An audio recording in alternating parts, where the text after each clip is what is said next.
Welcome to the SHT Podcast. This podcast is created by superhumans, for superhumans, and anyone else who wants to look, feel, and perform like a freaking badass. Your holistic health journey starts here. Rediscover how we... Yeah! Paul, sit your ass down. Hey, Sody! We forgot to cover something. Come on, come here.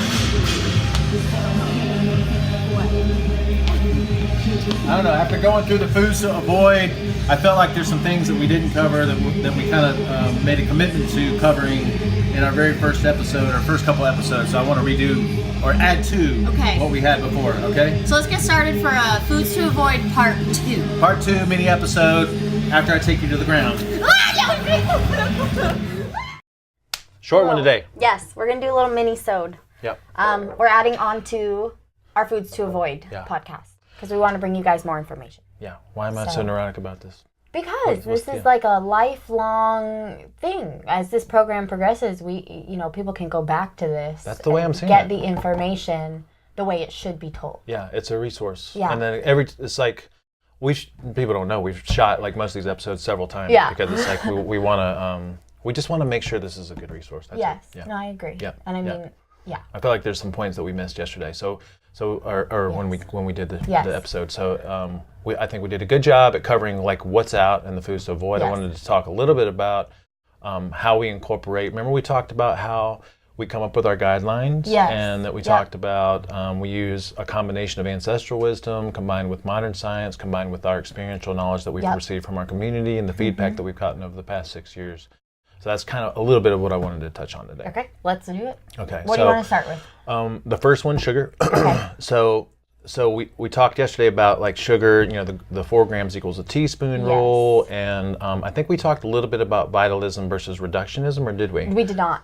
Okay, so I think we did mention like ideally when we're consuming sugar and carbohydrates, it's coming from real food sources because the sugar and carbohydrates are packaged with other things that are beneficial. And if we're doing that and we abide by the other guidelines we talk about in the future, then the amounts tend to work themselves out. Okay. From an ancestral perspective, though, if we look at like before modernization, how much sugar did we consume? It's estimated that we consumed about 25 to 35 grams of sugar in a day from natural food, real food sources, fruits. Yeah. And that was seasonal. Yeah. So that didn't happen all the time. All right. So I think you had asked in that previous episode, how much sugar should we consume on a daily basis? We're not big fans of measuring and counting and all that, but that's kind of where we came up with our guidelines is that our ancestors before modernization, just eating real food and fruits when they were in season, it was about 25 to 35 grams of sugar in a day. Now, compare that to where we're at today. I think some sources point out like in the 1970s, we were at about 150 pounds of sugar or 120 pounds of sugar per capita per man, woman, and child in America, okay? Then by 2000, that bumped up to 152 pounds of sugar per man, woman, and child. And somebody's got to be doing 300 pounds because I'm not doing that. You know what I'm saying? So that's why we're saying from an ancestral wisdom perspective, put it into perspective and understand that like the amount of sugar that most people are consuming today is insane. Yeah. And directly correlated with obesity, metabolic syndrome, high blood pressure, all the different sugar handling issues that we see. Oh, for sure. As prevalent symptoms. And the sugar nowadays, we're not just talking about ancestral, coming from fruits, coming from real food. We're talking about everything that's being processed right now and all that processed sugar, the artificial sweeteners, Monster drink, Gatorade, sodas, and this. But what the point that we want to make is when we get into our realm, is that the amounts tend to work themselves out from an ancestral perspective. We didn't consume that much, but it was from real food sources, so we don't need to shy away or be scared of those things. Sure. But and then the results that we see from our community over the past 6 years. Again, we've always said we're not low carbers, we're just strategic carbers. We have some basic rules around it. And people see tremendous results and transformations by not being low carb, but being strategic carbers from getting sugar and carbohydrates from real food sources. So love it, love it. So you want to touch base again about the artificial sweeteners? Ancestral. I mean, did our ancestors consume artificial sweeteners? No. Okay, so that's pretty much all you have to say. Now, we've already said, there's plenty of information in the literature. Even the FDA promotes certain information on their website about symptoms associated with artificial sweeteners. I don't think we mentioned this in that previous episode, but a lot of these artificial sweeteners were discovered by mistake. Aspartame, as an example, started out as a pharmaceutical-grade ulcer medication, or an attempt at a pharmaceutical ulcer-grade medication that just so happened to have a sweet taste, an extremely sweet taste. And it took 8 years, I think 8 years of lobbying to get it admitted into the food supply because it was so dangerous, you know. So I don't think we really have to say a whole lot more about artificial sweeteners, ancestors, like, just it didn't happen. Modern science says, like, there's a lot of symptoms and long-term health problems associated with it, and our community does a lot better without it. I mean, we have a ton of people that come in here addicted to Diet Cokes, and then once they get into our progression, like, it just becomes a non-issue. When you get into this community, you really have to have that, if it's not broken, let's not fix it mindset. Absolutely. Ancestral wisdom was never broken. It was probably the healthiest form, is the healthiest form for us when it comes to sugar. So let's not try to fix it. Let's eat real food. And let's believe in the possibilities of it, because a lot of people come in here and I think they have these addictions and they feel like, I don't know if I can go without that.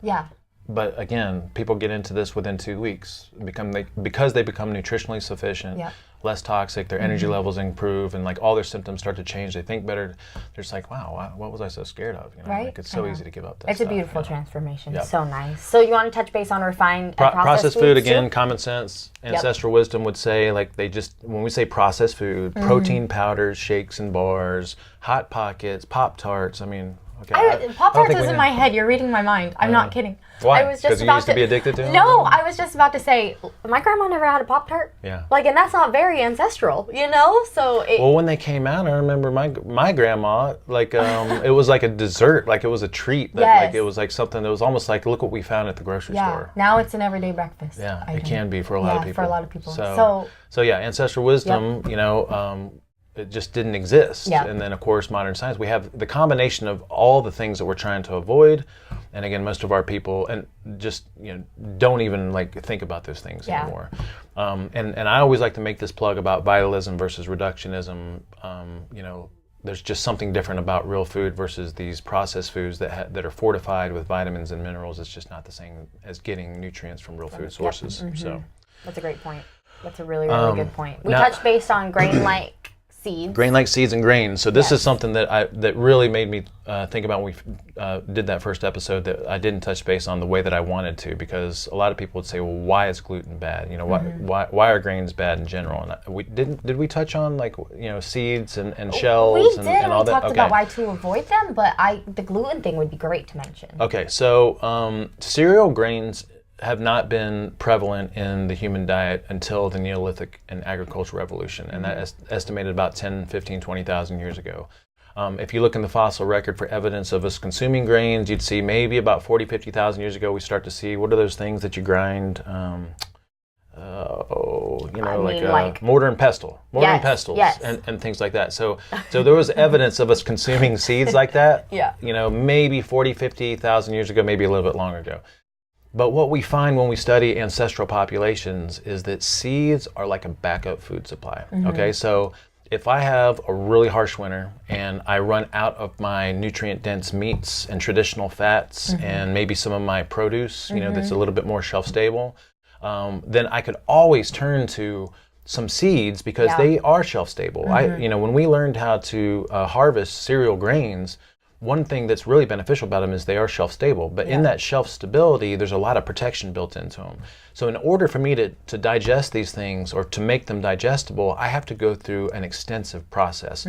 We see this in the Weston A. Price's literature, like if you go on their website and you look up how to prepare specific grains like rye and maybe even make your own sourdough bread or something, there's extensive measures that they put in place to make sure that you mitigate all the anti-nutritional factors in cereal grains. And our point is that in this modern world, since we have access to so many nutrient-dense foods, animal meats, healthy fats, nutrient-dense vegetables, maybe some starches and some fruits and things, there is no reason to go to a backup food supply. Yeah. But if you were to do seeds, you got to make sure that you prep them the right way, because seeds are going to have anti-nutritional factors. Gluten is a infamous anti-nutrition. Is that a good word for that? Infamous? Yeah. Okay. Infamous anti-nutritional factor found in wheat. Gluten and gliadin are these proteins that cause most people extreme digestive issues. But even in people that don't notice symptoms, there's something happening at the level of the intestinal tract, and tight junctions are opening. It leads to gut permeability, which we've heard a lot about in mainstream news sources, and contributes to problems in all human beings, whether you notice some symptoms or not. So the big takeaway from that is, from an ancestral perspective, yes, our ancestors may have consumed these foods. They may have consumed grains. But if they did it with extreme caution. They went through some preparation methods to mitigate the anti-nutrients. And in this modern world where we have access to so many nutrient-dense meats and fats and things, there's just no reason to go to this backup food supply. Yeah.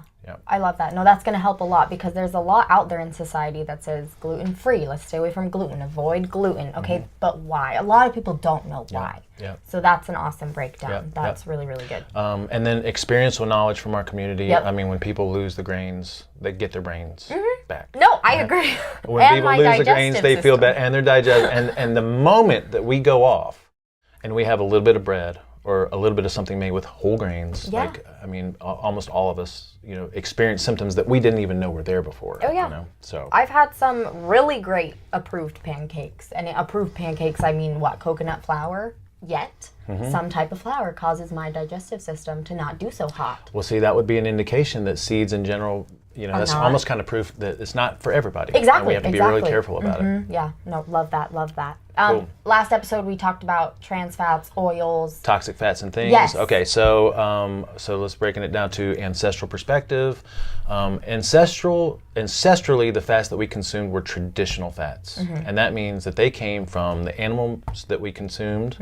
We had butter that came straight from full-fat dairy. Maybe we learned how to cultivate some coconut oil, but we didn't have access to trans fats, hydrogenated, partially hydrogenated, and a lot of these industrial seed oils.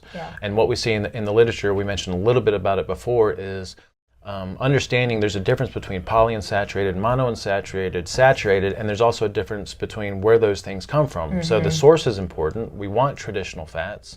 We don't want fats that come from places that we don't think of as having fat. So when I think about corn oil, how the hell do you get oil out of a corn kernel, So in order to get a lot of oil from a lot of these processed seeds, they have to go through extensive heat processing. Sometimes they have to use a solvent.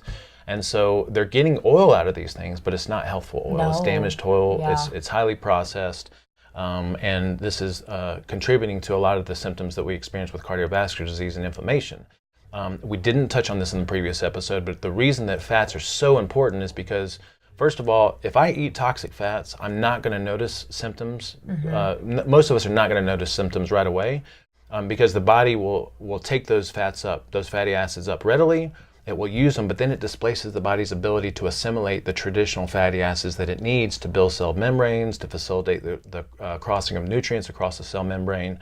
The right fatty acids are precursors to the anti-inflammatory pathways, which is why consuming the wrong fatty acids leads to inflammation and heart disease.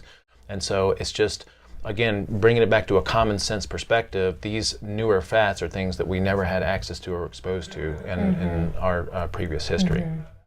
Man, that's mind-blowing. I mean, and then our people, experiential knowledge, feel amazing eating butter and coconut oil and olive oil and maybe a little bit of avocado oil and seriously, and lard and tallow and all that stuff. I feel amazing eating all of that, and conventional wisdom tells us not to, and it's wonderful to experiment with it all and know that it works, and you feel amazing, you have energy, and you're building your immune system, and you're building your blocks so that nothing can knock down your wall, That's the big three, I would say. With the fatty acids, you're strengthening your anti-inflammatory pathways, you're giving your body this easy-to-use fat-based source of energy, and you're also building your structure, because all our cell membranes are made of these specific fatty acids. So Love it. And then on the dairy perspective, I love that we embrace dairy, and we talked about this yesterday. There's a lot of real food movements that don't embrace dairy. We love full-fat dairy, but there's a lot of literature, and we'll try to do a really good job with all of our podcasts of referencing literature and other resources that we get this information from. But ancestrally, our ancestors have been consuming full-fat dairy for, we would estimate, like over 100,000 years. Sometimes we would consume the mammary glands of animals that we killed, but we did over time learn to domesticate specific animal species specifically for their full-fat dairy.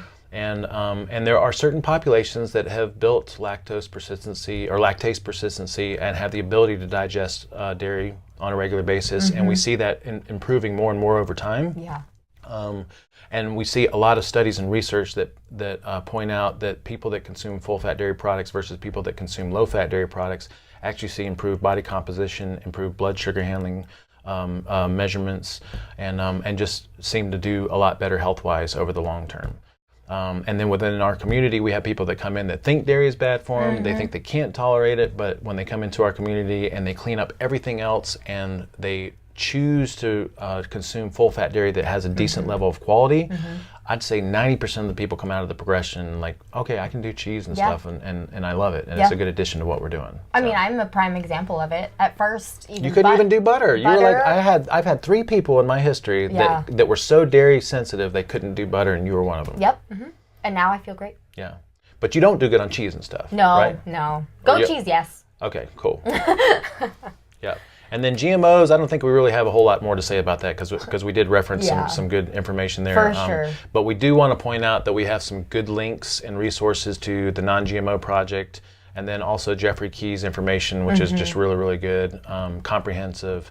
And I think that's about everything that we need to cover as far as that additional information. I really just wanted to bring back ancestral wisdom, what a little bit of the science says, and then what our experience as a community has told us. And keep in mind, like, we've had several thousand people go through our SHT group progressions. We've had hundreds of people come through here, and we've gotten a lot of great feedback, and that's how we come up with our guidelines. Yeah, so. And we're really excited for you guys to just listen to this, dive into it, and get this knowledge on the way to work or something. So yeah, that's why we're here. That's why it's here. Seriously. Cool. All right. Thank you for taking the time to come back in here with me and put up with my neurosis, me wanting to cover this additional information. No, it's important to do so. Yeah. Yeah. And then also me being able to take you down to the ground like I did. Yeah, like I'm not happy about that.